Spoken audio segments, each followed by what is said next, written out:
Hey, what's up, man? It's your boy Dagger, man. And lately I've been thinking, man, there's a question that's been kind of buzzing around in my mind. Is Dilla the Tupac of the beats? You know what I mean?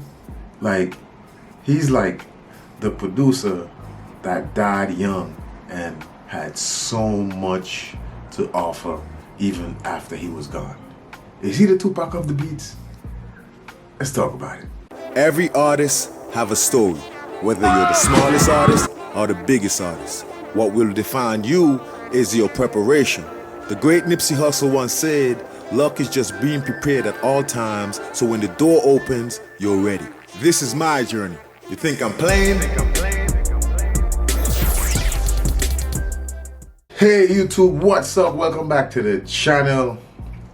It's your boy Dagger, aka Red Road Productions. Welcome back to the channel.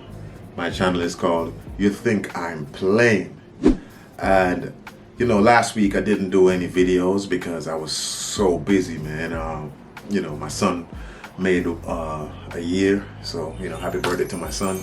He made a year, so I was busy, man. I was busy that whole weekend from up in the week right down. So you know, so I realized I had a few new subscribers, so I want to say thank you for joining us on this journey on this channel. So I really appreciate that you decided to click that button and take the journey with us.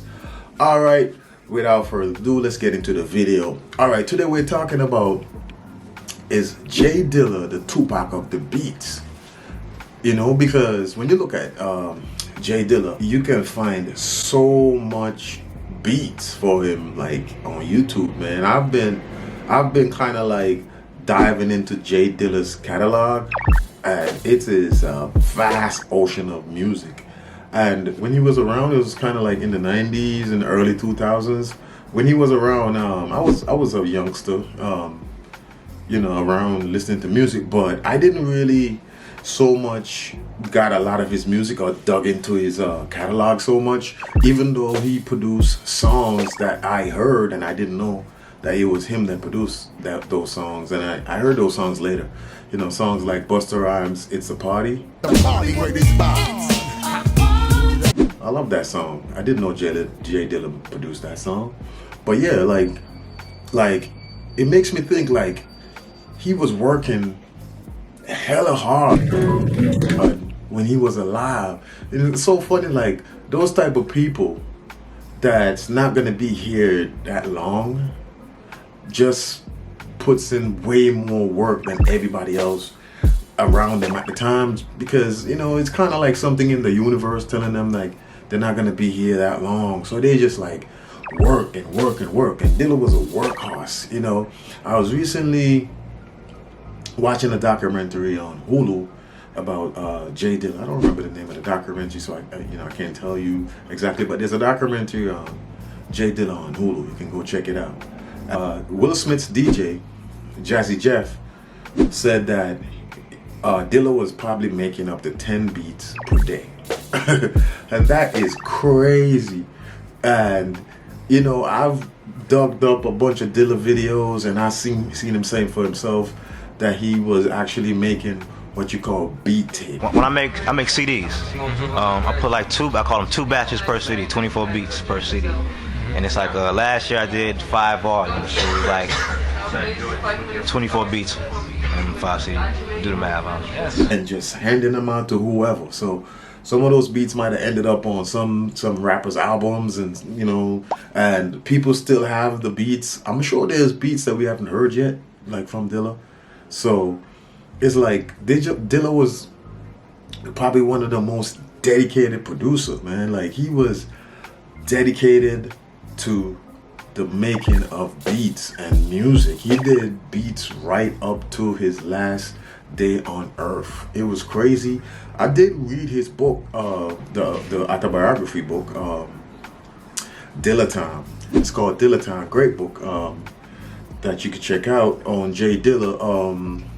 It gives you a lot of insight on how his life was, and it's crazy, man. Like it's crazy how he just really spent a lot of time just making beats, and he was a master at the MPC. I don't think anybody really mastered the MPC better than him in his time. He totally mastered that thing. He knew how to do things with that thing. And he couldn't, imagine this, he couldn't see the files. We can see the files. We can see our files when we're making a beat. Dilla didn't see the files. I think like later on in his life, just before he died, he did his last album called Donuts. He was in and out of the hospital.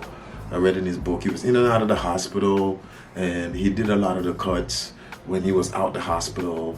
And he didn't make the album on his hospital bed dying and just like, you know, nothing like that. He was in and out of the hospital because he was dealing with his illness, and he was, every time he had a chance to make the beats, he would chop them up. And the one guy from the record label was the one that actually the beats were only sometimes just like 30 seconds and 1 minute long and stuff like that.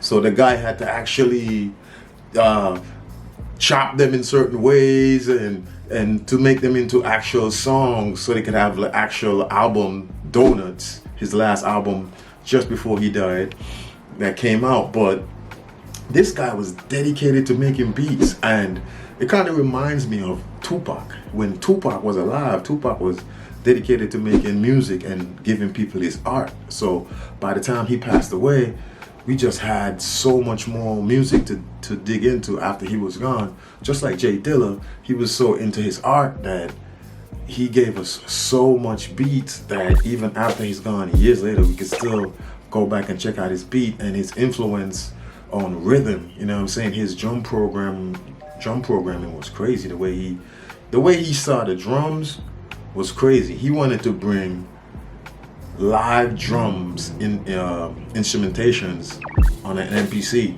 and that was crazy. You know what I'm saying? So his rhythms sounded, the swing in his rhythms were crazy, man. So he was dedicated, and I think he is the Tupac of the beats. I think so, because he's the only producer that's gone that we're still digging up beats. We're still digging up beats. We're still analyzing his style. We're still trying to take bits and pieces from him. His influence on music is crazy. It's like he just influenced music in general, not even just hip-hop production, but he influenced music, and that's like crazy. So you can go check out his this book, Dilla Time.